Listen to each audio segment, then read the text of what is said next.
The NHL's plan is to go back to the Olympics and to have a World Cup of hockey in the non-Winter Olympic years. Yes and please are my two responses to that. Good morning to you. Good Thursday morning. I'm Dejan Kovacevic of DK Pittsburgh Sports. This is Daily Shot of Penguins. It comes your way bright and early every weekday. If you're into football and or baseball, I also offer daily shots of Steelers and Pirates in the same place that you found this. Take this from someone who's covered both of Sidney Crosby's Olympics in Vancouver and then in Sochi.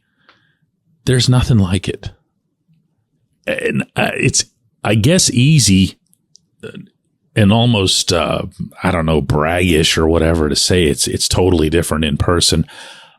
But when you're there and you're around these NHL players, these guys who in their own NHL markets back home are great big stars, and in the case of Sid and a handful of others beyond that, to see the passion with which the players approach performing for their respective countries is unlike any experience I've had as a reporter. There's no money involved in this. Nobody's trying to work toward their next contract. If anything, it's the polar opposite because they're putting themselves at risk, at significant risk of significant injury that would cause a significant cut in pay over the course of their careers. Nobody says no. There's never any sort of drama as to who's going to accept or who's going to reject.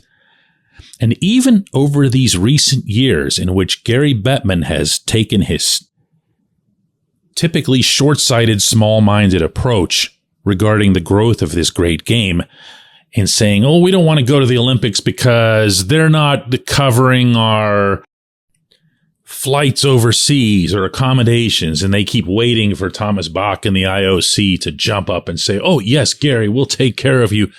And it's over such a pittance of money that it becomes transparent that all Gary's doing in that equation is bowing to the owners, the NHL owners, who, by the way, employ him, who are afraid of losing a John Tavares the way the Islanders once did, and the Islanders squawked like crazy about it, as if Tavares wouldn't or couldn't have gotten hurt in any other setting other than if he had been overseas. This is the best part. It's the players' passion for it. It's seeing Sid shivering after winning gold in Vancouver. I mean, he and Chris Kunitz and everybody else were really into it in Sochi. Don't get me wrong. Okay. But in Vancouver, it was on his home soil against the United States, and he gets the golden goal. And nobody in Pittsburgh wants to hear this, okay? It remains to date the biggest goal of his life. Think about this. This is anything but a criticism, but if you go back over the three championships the Penguins have won, it's not super easy to think of which Sid goal you identify those with. He was tremendous in all of them, but I'm talking about just a single spectacular moment. That was it. That was it in Vancouver. And he's anything but alone. All of these players have been like this. I remember Ryan Malone, kid from Upper St. Clair. The first time he was representing the United States in Vancouver was just blown away. I was in the room with him, and he's looking around at some of the players who are there and going, I'm going to be on a team with these guys? Are you kidding me? Yevgeny Malkin in Sochi would stop completely speaking English. No exaggeration. Wanted nothing to do with it. He saw me, made eye contact with me going by the rope line like I didn't exist. He had become so immersed in this tournament that there were no Americans and there was no Pittsburgh. And that's awesome. It really is. As a result, the players are the ones who've been fighting for a return to these tournaments for which they aren't even compensated. So finally, because of continuing talks between the NHL and the NHL Players Association, which of course has had no choice but to take up this fight for its union members, as we learned from Bill Daly yesterday on a European tour, there's movement, significant movement in that direction. What does that mean for the immediate future? Which kind of matters considering the age of some of the potential participants. That's 2026 in Milan, Italy. Sid will be how old? Yeah, he'll still be able to go, but now there's another reason for him to continue performing at the extraordinary level at which he still does. There's finally an Olympics that'll involve Connor McDavid and Nathan McKinnon, and from the American perspective, Austin Matthews. From the German perspective, because other countries have gotten better at hockey, Leon Draisaitl representing Germany. The only real thorn in this, of course, is the herd of elephants in the living room that is Russia invading Ukraine, and the fact that Russia and its puppet ally, Belarus, are both on the IIHF no-way list. And even the IOC found some spine to ban those countries from participating in any Olympics, although they are allowing their athletes to do so under some sort of nebulous banner. We'll see how that falls out, because I don't think you're going to see other countries, notably Ukraine, being in favor of that. So what happens with Gino, what happens with Alexander Ovechkin, that remains to be seen. It's still 3 years away, and boy, one would really hope things would get settled by then, but we'll see. And I mean that, of course, from the human perspective, not the hockey one. In all, this is a very welcome development, particularly for those of us, and I'm happy to count myself among them, who have believed for a long, long time that hockey is undersold, underappreciated, in large part because it's underexposed to a big chunk of this planet. Look, my friends, there's a reason why there's a huge chasm between local TV ratings and national ratings for hockey. Once you're in a market, your franchise is going to do just fine, with very few exceptions. But you know why? Because we can see the sport. We can see it with our own eyes, and we can participate, we can play it, we can coach it, and we can learn to love it. That's not super easy to do over TV, but you gotta start somewhere, and the Olympics make for a great starting point. When we come back, J1Q.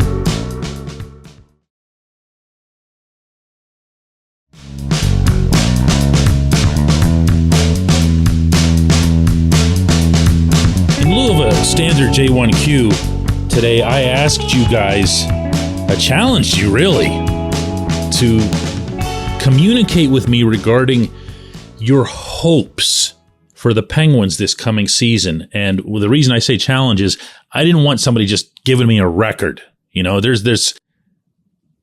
can be a mindless form of analysis that we're often guilty of in the media, and I'm not an exception to it, unfortunately, at least not as often as I'd like to be, of just reducing a prediction or a projection to just a number. How many games do you think they'll win this year? How far do you think they'll go? There's more to it. And to the inestimable credit of a whole bunch of you, you not only understood the assignment, but you nailed it. I'm going to begin with one from someone who goes by Silent Shore. This was on the new Threads app. Sent it to me. And I did, by the way, let you guys know you can reach me any zillion different number of ways, and Threads proves it. Brand new. He says, "Hey DK, here are my Penguins hopes for 2023-24. The power play succeeds at a 2018 level. There are no lapses in intensity at the beginning and end of periods. And I just want to have a sense when the Penguins have a 3-goal lead that it won't end up in a nail biter.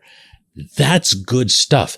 When you start getting into the foundation of how they play, how they approach the game, how they execute, you're coming up with something that's way more meaningful than they're going to win this number of games. You follow me now? All right, here's another. And this one's from Jim, who says, DK, my hope for the Pens. Hard, effective forecheck, net front presence, shoot first and often on the power play, and the rest will take care of itself. Well, Jim, you had me through 2 of them. Now, in all seriousness, though, one of the things that makes, and the many things that makes Erik Karlsson great, is that he has always taken a very direct approach to offense. Now, that's going to sound like he's just sitting back there and gunning it. He's not Shea Weber. No knock on Weber here, but if I was Shea Weber, that's all I would do. But in Karlsson's case, not only can he shoot it, get it on net, get it at certain elevation where he knows he's going to get a rebound, or where he knows he has a good chance to get a tip, or where he knows he has a chance to hit someone on the far side or the far post for the easiest tip in of their lives. But he'll also take a direct route in terms of getting the puck into the slot for somebody. This is something else we're going to be talking about as we get closer to the season, but Karlsson led the NHL the past 2 seasons in passes completed into the slot. Well, you know what? When you bring Karlsson into your fold, you had better come up with personnel and strategic accommodations for that highly specific skill. In other words, when he's passing it there, how about making sure, or at least optimizing the chances that you're going to have a right-handed shot there? Good stuff. One more today. This one comes from Matt, and he says, hey, DK, my hope for the Penguins this season is that they never quit. They pick each other up, they support each other, and they don't let up. Now, you can roll your eyes at the intangible ones. I'm sure a lot of people do. Oh, yeah, okay, thanks, Matt. Really nailed that one, huh? Except that it comes with a legit validity in this specific case, because the one thing, maddeningly enough, that last season's team had was bona fide, all the way down deep camaraderie, meaning first line to fourth, first pairing to third. Everybody was tight. They stuck up for each other. They defended each other. They never got down on Jeff Carter. They never got down on Brock McGinn, even when the rest of us were busy doing that. Kasperi Kapanen was another case. That's why I said maddeningly enough, because you almost wanted at some point everybody to pop off. And you will need that again, and it will be challenged because you don't have Jason Zucker, who was a big part of that, in that room. Are you going to have the same vibe in there? Look, I didn't like a lot of the personnel. I didn't like a lot of the decisions. But you never once heard me say that the room was, oh no, these guys don't care, they're not whatever. They would look that way on the ice at times, but never off of it. So it is a thing that you would need to see from this team. I appreciate all of these entries. In fact, you know what? Tomorrow, I'm going to skip J1Q again and read even more of them, all right? Let's do it again then.